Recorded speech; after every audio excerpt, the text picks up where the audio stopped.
Welcome back to another episode of Gift from Adversity. My name is Juri. I'm a host. Today we are recording episode 129. Before we introduce our guest, I want to introduce my book, which is the same title as this podcast. It's called A Gift from Adversity. It's available on Amazon. The subtitle is Overcoming Sexual Abuse, Domestic Violence, Bullying, and Homelessness. So today we have a very special guest. So let's invite our guest. Hi, Lois. How are you doing? I'm very well, thank you, Juri. It is lovely to be with you and your listeners today. Thank you. So, can you tell our audience who you are, where you're coming in from, and what you do, and if you have a website or social media? Great, thank you. My name is Lois Strachan. I am dialing in from Cape Town in South Africa. I am a disability coach. I'm a best selling author, a podcaster, and a writer. I work a lot in the disability space.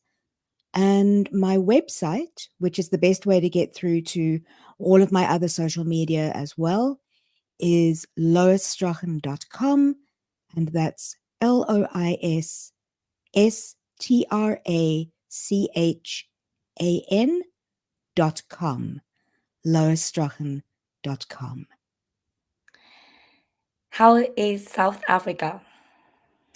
We're in the middle of summer at the moment. It's our summer is the opposite kind of season from the northern hemisphere. So it is a beautiful, warm, sunny afternoon here in Cape Town.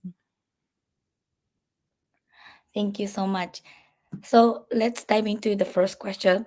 Before we do that, I apologize about my voice. I just kind of lost it, but let's keep going on. So, can you tell our audience what was your adversity? When I was 6 years old, I was diagnosed with type 1 or insulin dependent diabetes.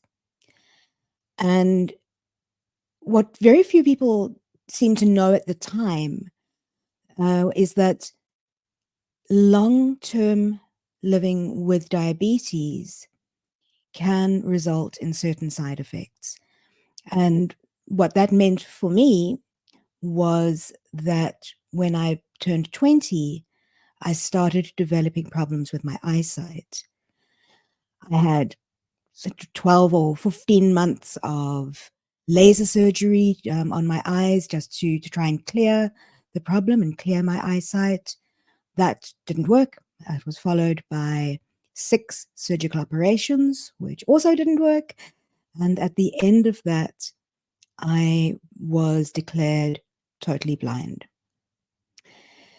That might sound like that in itself would be the adversity that has shaped my life, but in fact, I've been one of the really fortunate people who has had all of the building blocks in place that have helped me to adjust and to cope, to overcome that adversity.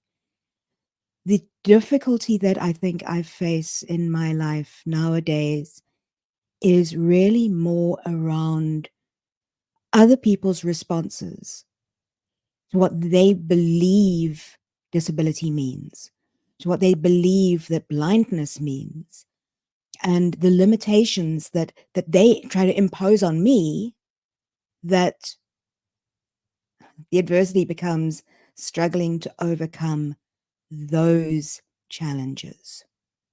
So it's possibly a little bit different from what people might expect, but that is something that I very, very truly believe. Thank you so much for telling me. What exactly is it that people think that you said it's a challenge for you? I think when people meet me, all they can see is my blindness. If I encounter somebody when I'm walking down the street, if I encounter somebody in my working environment, they look at me and they go, "Oh, she can't see, Therefore, that means that she can't do anything, that she is dependent on other people, that she needs help, she needs care, she needs assistance, she needs charity, she is totally dependent. The reality is that there are so many resources and tools and technologies that I have that I always say to my speaking audiences that I can do pretty much anything that a sighted person can. And I often challenge my audiences to say, what do you think I can't do? No one's ever taken me up on that and said, tell me how you do this activity using a laptop, um, getting around from place to place, how you do your podcast, how you write your books, how you write your speeches, what gives you the confidence to do this? I've never been asked that kind of question. And it's hard, though, to live in a world that really doesn't have big expectations of me. They can't see my strengths, my abilities. All they can see is my blindness. And I'm not unique in that, because we see it in literally every aspect of life. We see it in education, in employment, we see it in social organizations, in faith-based organizations. Literally every place that we turn to, every aspect of our life, we face those same barriers that are imposed on us by what other people believe disability, blindness means. And it's just simply not true. Thank you for telling me that. How were these surgeries affected you? At the time I went through the specific surgeries that I had, I was studying at university. I was in my final year of my degree. So it did mean that I had to take time out of my studies. I was very fortunate that I had the financial resources that allowed me to have those surgeries. And I think that depending on the country where one is based, they are possible. It's not always a huge cost for the specific surgeries that I had. So often in government healthcare and things like that, that is often also there's assistance around that. But it did mean that I had to take time out, and it did mean that when I recovered from the final surgical operation and was given the news that I was going to be blind, it did mean that I had to totally learn new ways, different techniques, different tools that I needed to help me adjust to living as a blind person in a world that is largely not set up for people who are blind.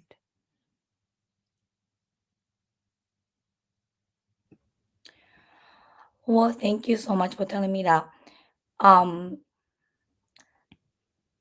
so I know you said you can do many things, but what are the things that you cannot do?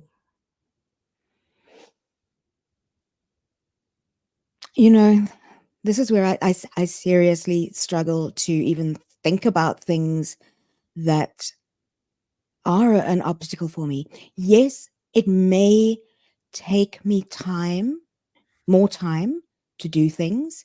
So sometimes things do take me longer. It may be that when I'm working or doing something online, that I struggle with a particular website or an online process that is not really set up to use the kind of technology, the text to voice technology that I have accessible to me. But I'm really fortunate. I've had an incredible support system that, you know, the once a month or so that I'm sitting with that situation that I do have people that I can turn to, and they help me when I need it. But apart from that, I really struggle to think of things that become a challenge for me. And even then, it's often more that I still life is a learning experience. I think I learn new things every day. So as the technology changes, I'm learning. And everything I learn about means that I can do more.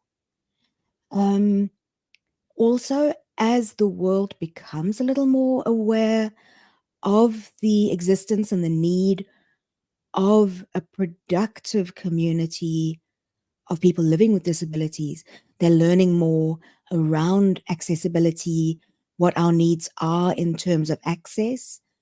And, you know, things then change.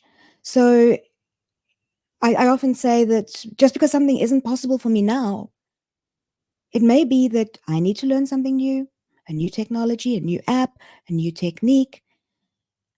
But ultimately, that's not to say that it won't be possible for me tomorrow or next year. So, life is constantly changing. And I love that. I love the possibility, the potential that exists, that even things that are more challenging now increasingly become easier.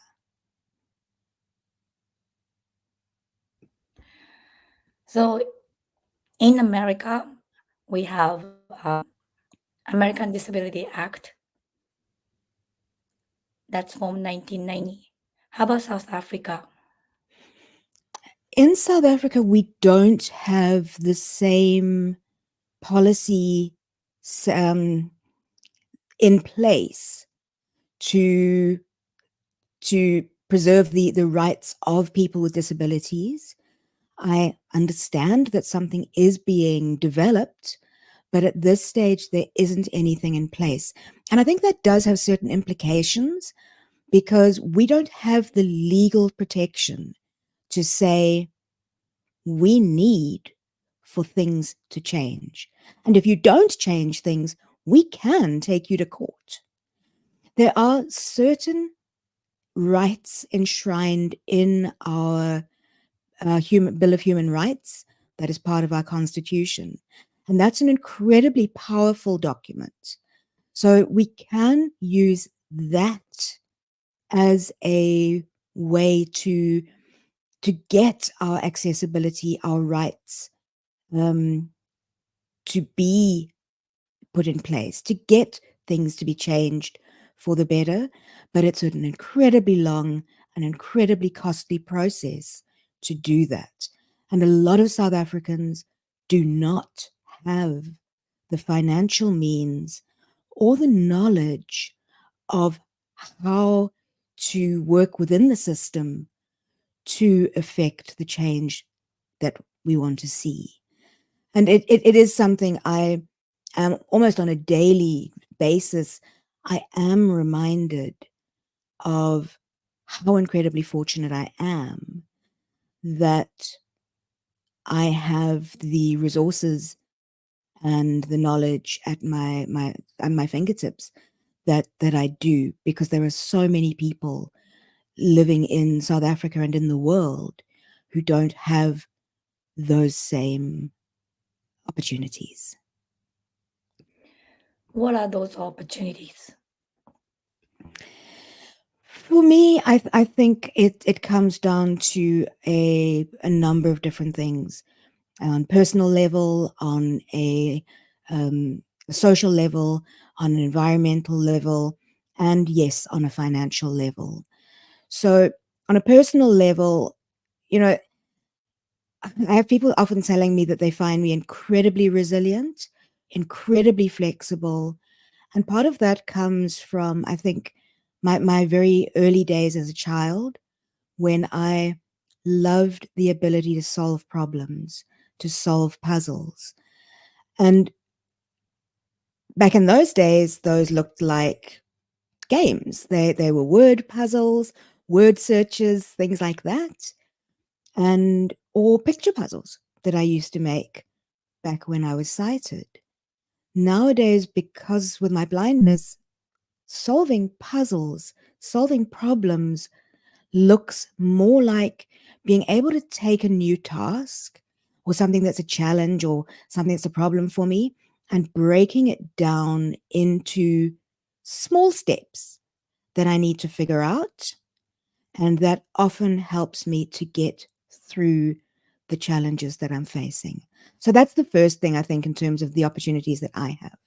I have all the resources internally in my personality, all the attributes that really help me to be resilient and to live the life that I want to.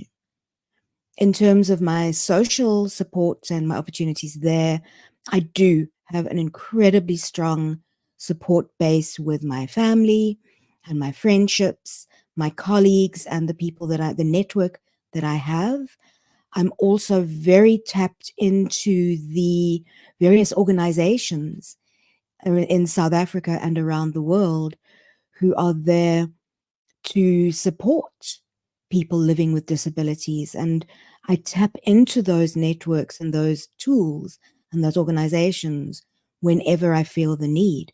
And that also keeps me very in touch with changes that are happening in the world of disability. Obviously, more blindness than other disabilities, but I do have a certain network of people who are living and experiencing other disabilities as well. And then in terms of the more financial resources, I am incredibly fortunate that I do come from a kind of a middle class family where I have a home, I have food. If I need to buy the certain day to day expenses, that doesn't particularly affect me. It allows me to have the freedom to do the things that I want to do. I'm by no means rich, but I do have that financial security. And I think living in a country where only around 2% of people with disabilities are employed and where often education is not as effective as it could be, employment opportunities, all of that is difficult for many people, and poverty is a huge problem in South Africa. So I am constantly reminded, and I keep it very close to my heart, close to my mind, about the fact that my lived experience is just so much easier than many of the people with whom I am working and who I try to serve with the work that I do. How is your diabetes right now? I have to admit that, as someone who's been diabetic now for, oh gosh, I mean, 40 years, 40, 45 years, um, the track of my diabetes is taking the form of many other people's. I'm fortunate so far in that while I am blind, while I do have certain other conditions related to my diabetes, that it doesn't have a serious impact on my health. My diabetes is incredibly well managed, and I'm really fortunate there as well that I am working with a really great doctors who are monitoring my situation, whose advice I know I can depend on, and who are willing to take the time to explain things to me if I don't understand. So, again, I consider myself really fortunate with that because so many people are living in a situation where there's a lot of pressure on the health system that they can access. Doctors are rushed, they are over capacity, and they just don't have the time to to explain and give the information. And it often does mean that people are maybe not as well informed as they really need to be. So yeah, I do have access to private health care that makes a difference in my situation. Well, thank you for telling me that. What are the other challenges or adversity that you can tell our audience? You know, I really, I think, every now and then I have frustrations. We all do. I have bad days. We all do. There's nothing unique about that because of my blindness. And I think for me, for anyone, it's a situation, a case of trying to figure out the techniques to help me get through those bad days. What do I need to put in place? And I mean, I think, I don't think my experience, despite my diabetes, despite my blindness, I don't think my day to day life is any different from any other person in the world. And in fact, as I said, I'm far more fortunate than many because my disability, my health condition doesn't impact my mental health. It doesn't impact what I'm able to do. It doesn't impact my confidence or my resilience. And again, I'm mindful that I'm incredibly fortunate around that because so few people are able to live with that situation. So yeah, you know, I think even when I do encounter things that are difficult for me, I have a couple of mottos that I live by in my life, and one of them is very much that over the years I've discovered that there's so many things that I can do. Why should I waste my time worrying about something that I can't yet do? Um, and sure, I'm not trying to say that I am perfect or that I am always out there doing and being and exploring new things. There are days that I do just want to sit quietly and reflect and regather my energies. But I think that's normally part of life. And I'm comfortable that at least those days are very few and very far between. Well, thank you very much. Let's move on to the second question, which is the tools. Mm. So, what are the tools that you use to overcome your adversity? I think, again, there are internal tools, things that are part of my personality. I've mentioned a few of them already. Um, and then there are also external tools and technologies that I use to help me accomplish my tasks, my day-to-day life. So just going back, I think to start with the first set, the personal attributes. I've already mentioned my love of solving puzzles and solving problems. I think I have a, a, a way of approaching new tasks that means that if I'm going to try something for the first time, I'm going to assume I will be able to do it because that then shifts the questions that I need to ask because it's not about can I, because the brain is a very powerful thing. So if the brain believes that I can do it, it really does mean, okay, we can do this. So how? And I think that goes back into the problem solving. Also understanding that breaking things down into smaller chunks, smaller pieces, single steps helps me to get through bigger challenges, because sometimes if you're facing something that seems really overwhelming, it can be a way of just breaking down that big overwhelming task and making it more easy to navigate. And then also, I know and I understand what it is in my world, things that I can do that bring me joy. And in my case, that is music, it is reading, and it's spending time with my family and friends. So those are all internal things, internal tools that I use whenever I'm facing adversity.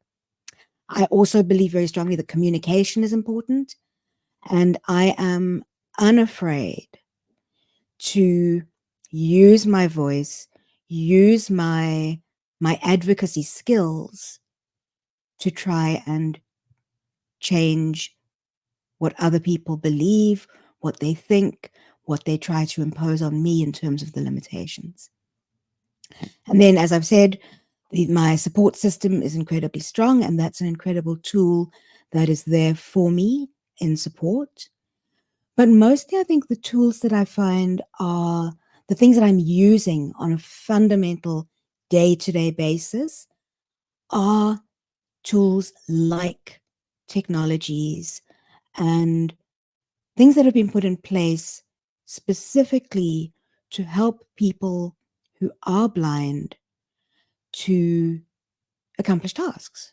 So on my laptop, for example, I have a software application which is called text to voice or a screen reader. And that allows me to interact with a standard laptop exactly the same as a sighted person would, only I'm listening to anything that appears on the screen. So anything that a sighted person will look at, I hear through my headphones.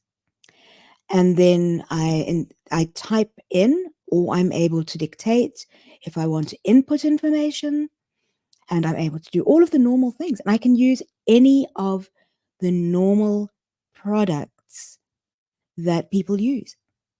You know, then I happen to be a Microsoft user. So, Word, Excel, any of those products, all of those are completely accessible to me most of the time. Sometimes I do struggle, as I said, with um, website access, and a lot of that is simply because people don't take the needs of someone with accessibility into mind. But often it's just a question of speaking to the developers and saying, hey, can you just label that button? Or can you just fix that process? Or give me an idea of what's in that image? And most developers are actually really happy to help. Most. Unfortunately, not all. So that kind of tool is also incredibly useful. Similarly, my mobile phone, I do a lot of work. I think I'm almost completely constantly attached to my mobile phone, my cell phone, and I've got all of the normal apps on there that a sighted person would. And again, I'm able to use that using text to voice.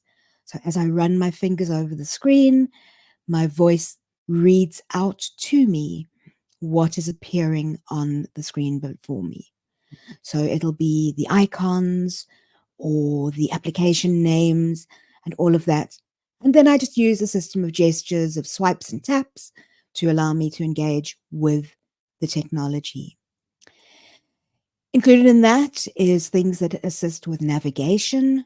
So your Google Maps, your Apple Maps, that kind of application can be used to help with navigation. There's a number of amazing tools that have become available over the last, probably 10, 15 years maybe, that allow me to connect with a sighted volunteer if there's something that I need to be able to see that all else has failed and I can't get it through any other means. So I have access to almost borrow someone else's eyesight if I need to. And then another part of the external tools and technologies that really have helped me in my adjustment is more simple tools.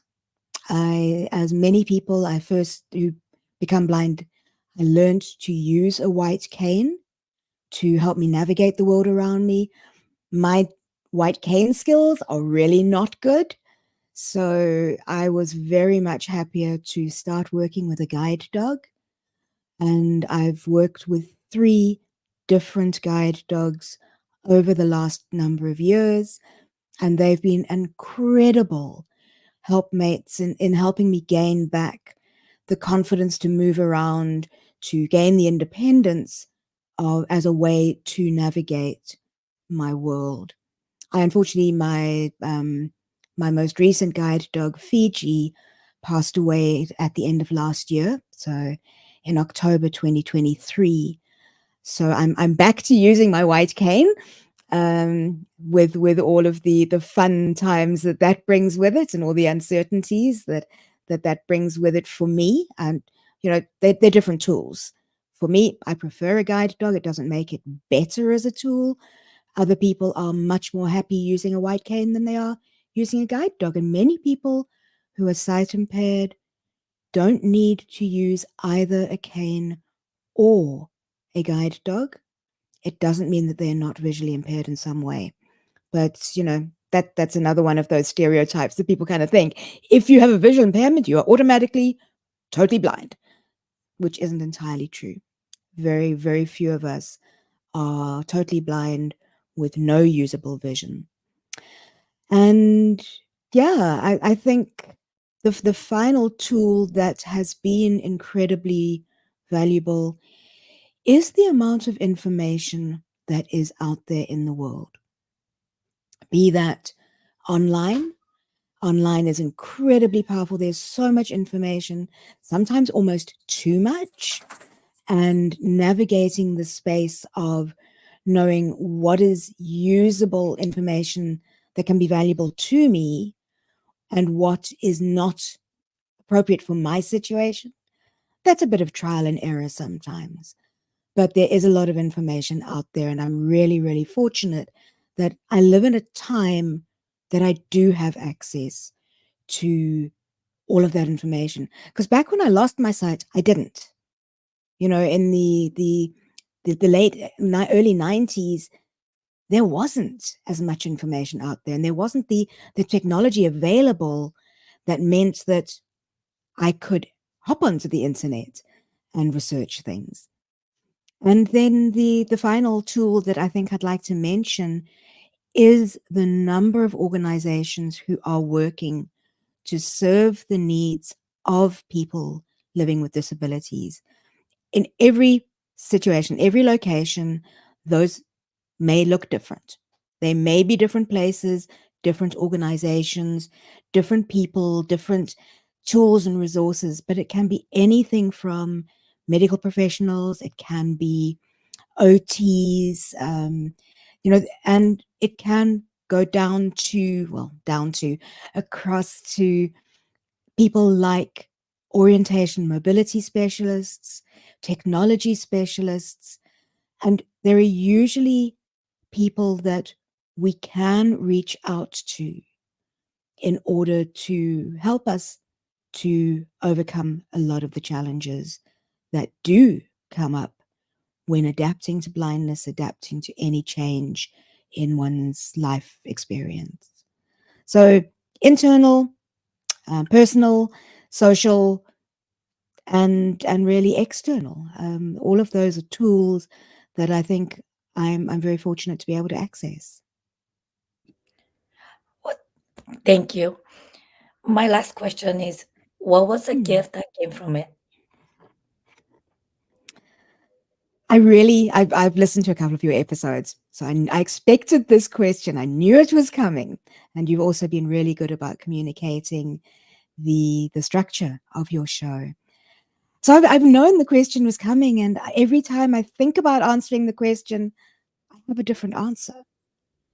And that's really because I think so much of my life is a gift that I would not have experienced were it not for my blindness. It can be as simple as the opportunity of working with the incredible guide dogs that I've been partnered with, each of whom has been a treasure to in her own right. It can be having a story that I can share with the world that can help to change other people's lives, to have the voice, the confidence to speak up and change the world for other people who don't have the privileges that I do. It can be the story that helped me to write and be awarded bestseller status on 2 of my 6 books.